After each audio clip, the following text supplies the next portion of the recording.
जय श्री राम, जय श्री राम। चलते चलते विश्वामित्र जी और राम जी और लक्ष्मण जीवन के अंधकार से निकलकर ऐसे स्थान पर पहुंचे जो भगवान भास्कर के दिव्य प्रकाश से आलोकित हो रहा था, और सामने नाना प्रकार के सुंदर वृक्ष, मनोरम उपत्यका एवं मनोमुग्धकारी दृश्य दिखाई दे रहे थे।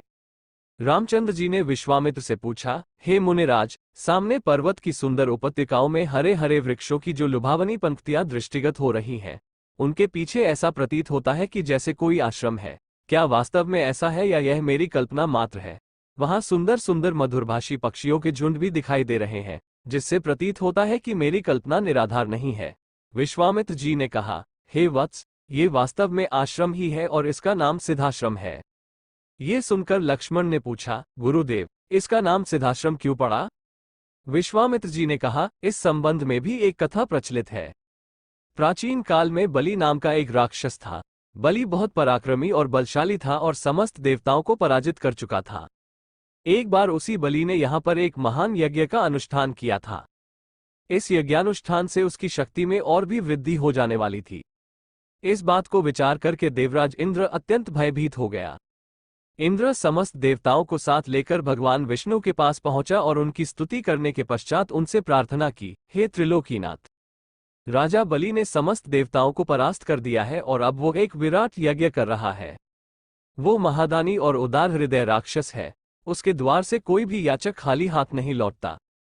उसकी तपस्या, तेजस्विता और यज्ञादि शुभ कर्मों से देवलोक सहित संपूर्ण ब्रह्मांड कांप उठा है।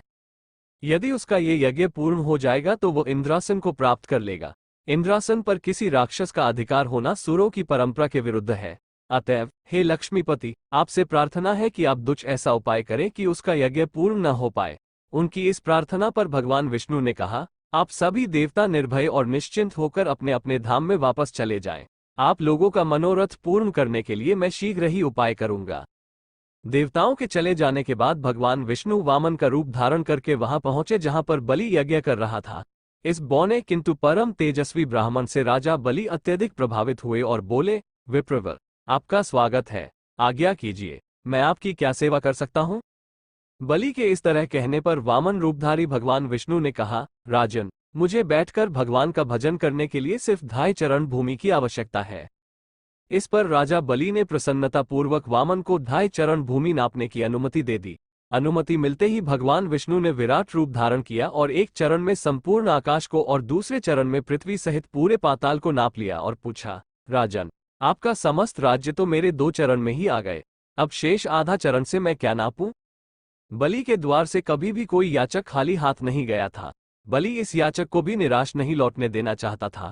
उसने कहा, हे ब्राह्मण, अभी मेरा शरीर बाकी है, आप मेरे इस शरीर पर अपना आधा चरण रख दीजिए।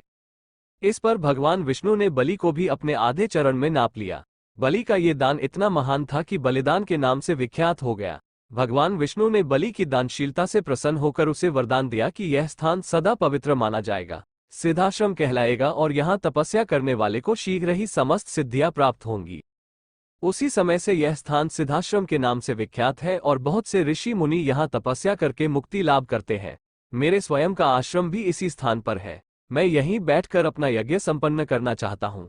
जब जब मैंने यज्ञ प्रारंभ किया तब तब राक्षसों ने उसमें बाधा डाली है और उसे कभी पूर्ण नहीं होने दिया। अब तुम आ गए हो और मैं निश्चिंत होकर यज्ञ पूरा कर सकूंगा।